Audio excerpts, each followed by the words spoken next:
aloe vera ga yerum ga taiba aloe vera ga yerum ga taibani kumana taibibani pungkhai muk thammaga yarani kuma masa naba phare mai yen asida thaing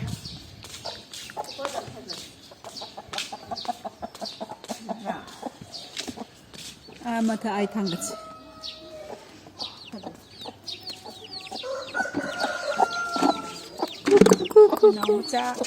you know what's up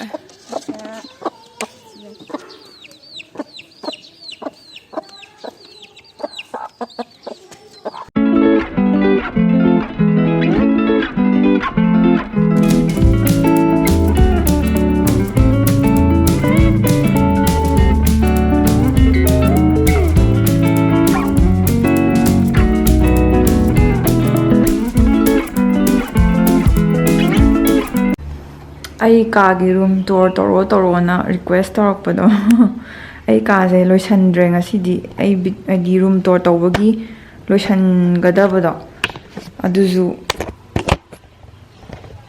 room tour tawdori ne loisan gadabado loisan dre ai singa le bi chamthorani do ka je sibudi nga tang lega sitoni boko ka sibudi room ji budi do ai gi table lai thamiba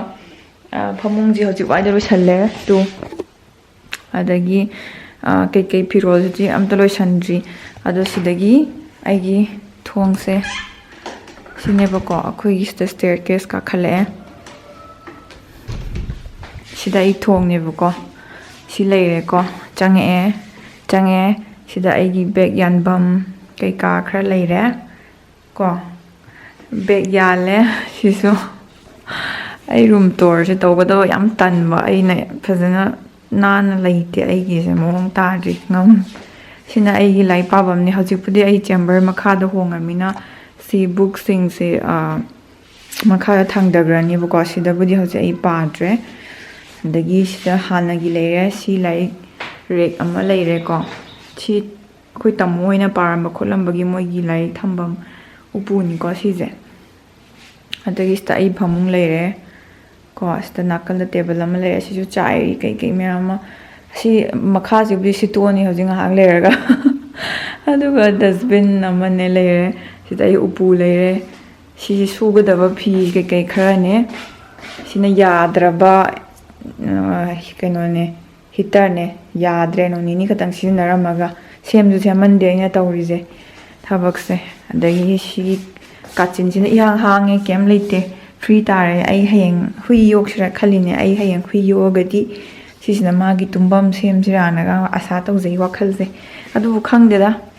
haji aina laiba kaino siga hui yok position yam changina paisa ga nongsa ga ha paisa nongsa aduna simangai rai gi ka gi room tour haibu kaishu kaino tawde yam phajadana yam mong ta dana tawbuna te ai gi se request torpadu da ko utpane ai hojik se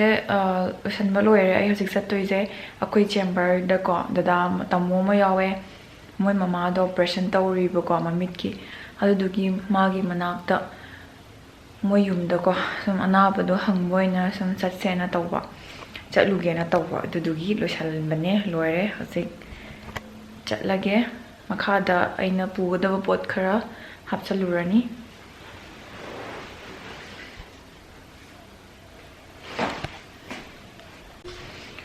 jacket se le challa nurjade ing nak taw male haji si pung ahum di tare buko aduna sum tam na ing tharak te daw male ai ka gi angle thi bada ai sire angle se jacket le challa ge loe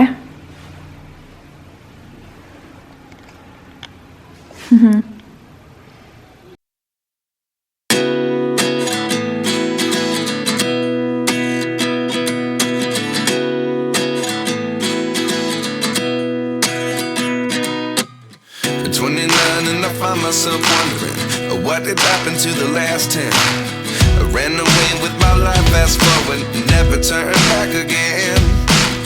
It's kind of funny that the more we pass time, the more we need to set them rewind. And 19 was the year I had to leave you, but now I'm seeing all the signs. Is this really happening?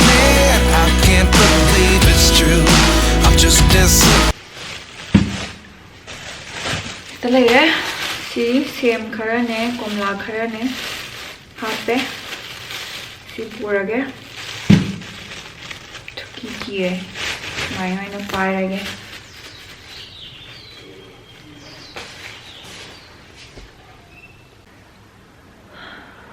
ไอ้หุ่นจะยุ่มหะเลยพยังกีกดจัดไปกี่พยังกีมันเดนิงอ่ะสิที่น้องไม่จิงรวยเลยพยังกดจัดไปกี่มั่วพีสตีมั่วตะขี้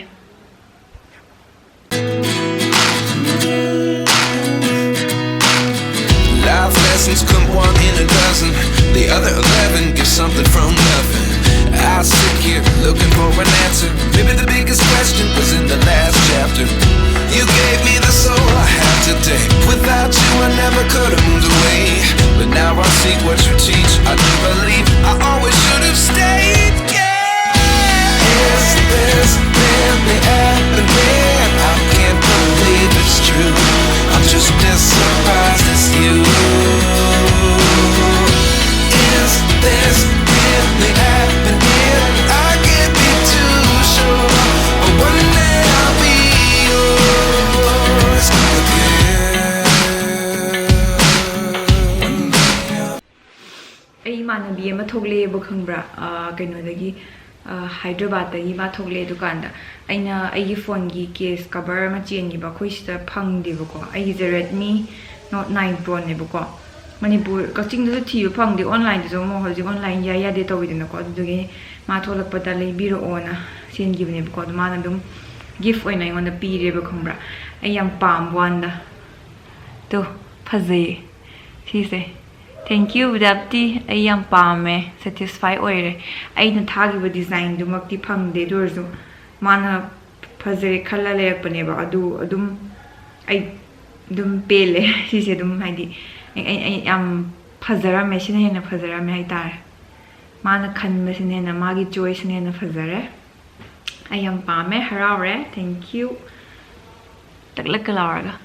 สายก็ตัวกันพัซเซ่นี่สเตย์ดีนางเคยดีที่อากายว่าสินั่นนี่อากายว่ามันลิงกี้อากายว่าสิตระก็สายตัวนี่สินั่นเธอก็ฟอนจะตายบ่คงบระ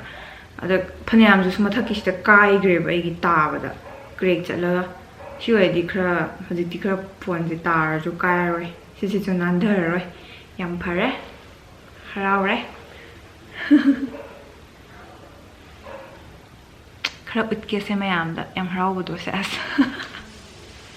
พากีตัวนี้มั้ย